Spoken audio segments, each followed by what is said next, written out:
भोगवती नाम की एक नगरी थी। उसमें राजा रूपसेन राज करता था। उसके पास चिंतामणि नाम का एक तोता था। एक दिन राजा ने उससे पूछा, हमारा ब्याह किसके साथ होगा? तोते ने कहा, मगध देश के राजा की बेटी चंद्रावती के साथ होगा। राजा ने ज्योतिषी को बुलाकर पूछा तो उसने भी यही कहा। उधर मगध देश की राजकन्या के पास एक मैना थी। उसका नाम था मदन मंजरी। एक दिन राजकन्या ने उससे पूछा कि मेरा विवाह किसके साथ होगा, तो उसने कह दिया कि भोगवती नगर के राजा रूपसेन के साथ। इसके बाद दोनों को विवाह हो गया। रानी के साथ उसकी मैना भी आ गई। राजा रानी ने तोता मैना का ब्याह करके उन्हें एक पिंजरे में रख दिया। एक दिन की बात की तोता मैना में बहस हो गई। मैना ने कहा, आदमी बड़ा पापी, दगाबाज और अधर्मी होता है। तोते ने कहा, स्त्री झूठी, लालची और हत्यारी होती है। दोनों का झगड़ा बढ़ गया तो राजा ने कहा, क्या बात है, तुम आपस में लड़ते क्यों हो? मैना ने कहा, महाराज, मर्द बड़े बुरे होते हैं। इसके बाद मैना ने एक कहानी सुनाई। इलापुर नगर में महाधन नाम का एक सेठ रहता था। विवाह के बहुत दिनों के बाद उसके घर एक लड़का पैदा हुआ। सेठ ने उसका बड़ी अच्छी तरह से लालन पालन किया, पर लड़का बड़ा होकर जुआ खेलने लगा। इस बीच सेठ मर गया। लड़के ने अपना सारा धन जुए में खो दिया। जब पास में कुछ न बचा तो वह नगर छोड़कर चंद्रपुरी नामक नगरी में जा पहुंचा। वहां हेमगुप्त नाम का साहूकार रहता था। उसके पास जाकर उसने अपने पिता का परिचय दिया और कहा कि मैं जहाज लेकर सौदागरी करने गया था। माल बेचा, धन कमाया, लेकिन लौटते में समुद्र में ऐसा तूफान आया कि जहाज डूब गया और मैं जैसे तैसे बचकर यहाँ आ गया। उस सेठ के एक लड़की थी रत्नावती। सेठ को बड़ी खुशी हुई कि घर बैठे इतना अच्छा लड़का मिल गया। उसने उस लड़के को अपने घर में रख लिया और कुछ दिन बाद अपनी लड़की से उसका ब्याह कर दिया। दोनों वहीं रहने लगे। अंत में एक दिन वहां से विदा हुए। सेठ ने बहुत सा धन दिया और एक दासी को उनके साथ भेज दिया। रास्ते में एक जंगल पड़ता था। वहां आकर लड़के ने स्त्री से कहा, यहाँ बहुत डर है, तुम अपने गहने उतारकर मेरी कमर में बांध दो। लड़की ने ऐसा ही किया। इसके बाद लड़के ने कहारों को धन देकर डोले को वापस करा दिया और दासी को मारकर कुएं में डाल दिया। फिर स्त्री को भी कुएं में पटककर आगे बढ़ गया। स्त्री रोने लगी। एक मुसाफिर उधर जा रहा था। जंगल में रोने की आवाज सुनकर वो वहां आया, उसे कुएं से निकालकर उसके घर पहुंचा दिया। स्त्री ने घर जाकर माँ बाप से कह दिया कि रास्ते में चोरों ने हमारे गहने छीन लिए और दासी को मारकर मुझे कुएं में धकेलकर भाग गए। बाप ने उसे धाधस बधाया और कहा कि तू चिंता मत कर, तेरा स्वामी जीवित होगा और किसी दिन आ जाएगा। उधर वह लड़का जेवर लेकर शहर पहुंचा। उसे तो जुए की लत लगी थी। वह सारे गहने जुए में हार गया।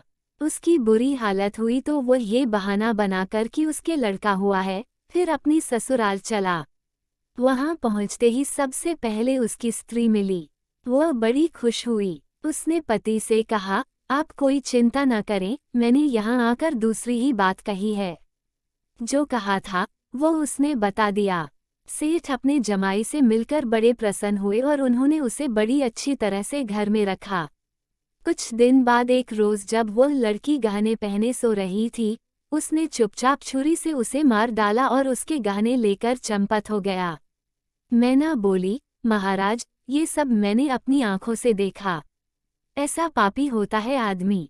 राजा ने तोते से कहा, अब तुम बताओ कि स्त्री क्यों बुरी होती है। इस पर तोते ने ये कहानी सुनाई। कंचनपुर में सागरदत्त नाम का एक सेठ रहता था। उसके श्रीदत्त नाम का एक लड़का था। वहां से कुछ दूर पर एक और नगर था, श्री विजयपुर। उसमें सोमदत्त नाम का सेठ रहता था। उसकी एक लड़की थी, वह श्रीदत्त को ब्याही थी। ब्याह के बाद श्रीदत्त व्यापार करने परदेश चला गया। 12 बरस हो गए और वह न आया तो जयश्री व्याकुल होने लगी। एक दिन वह अपनी अटारी पर खड़ी थी कि एक आदमी उसे दिखाई दिया। उसे देखते ही वह उस पर मोहित हो गई। उसने उसे अपनी सखी के घर बुलवा लिया। रात होते ही वह उस सखी के घर चली जाती और रात भर वहां रहकर दिन निकलने से पहले ही लौट आती। इस तरह बहुत दिन बीत गए। इस बीच एक दिन उसका पति परदेश से लौट आया। स्त्री बड़ी दुखी हुई, अब वह क्या करे।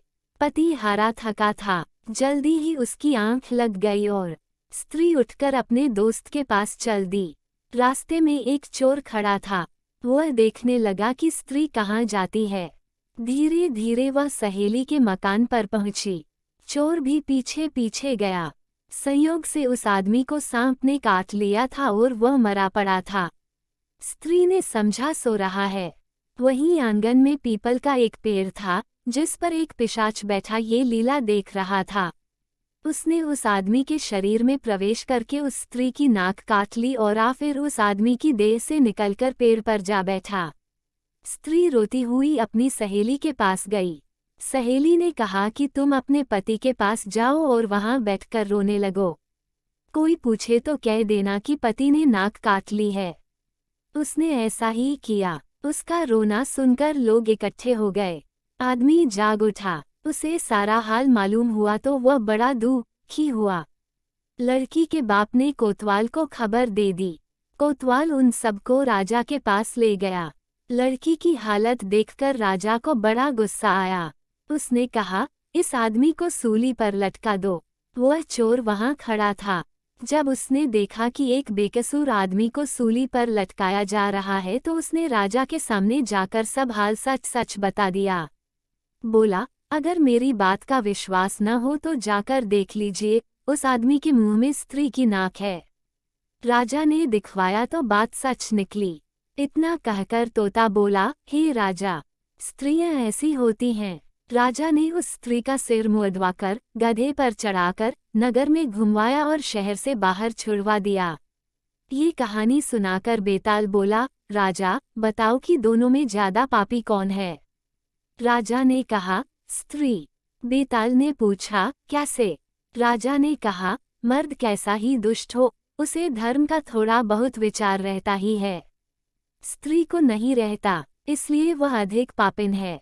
राजा के इतना कहते ही बेताल फिर पेड़ पर जा लटका। राजा लौटकर गया और उसे पकड़ कर लाया। रास्ते में बेताल ने 5वीं कहानी सुनाई।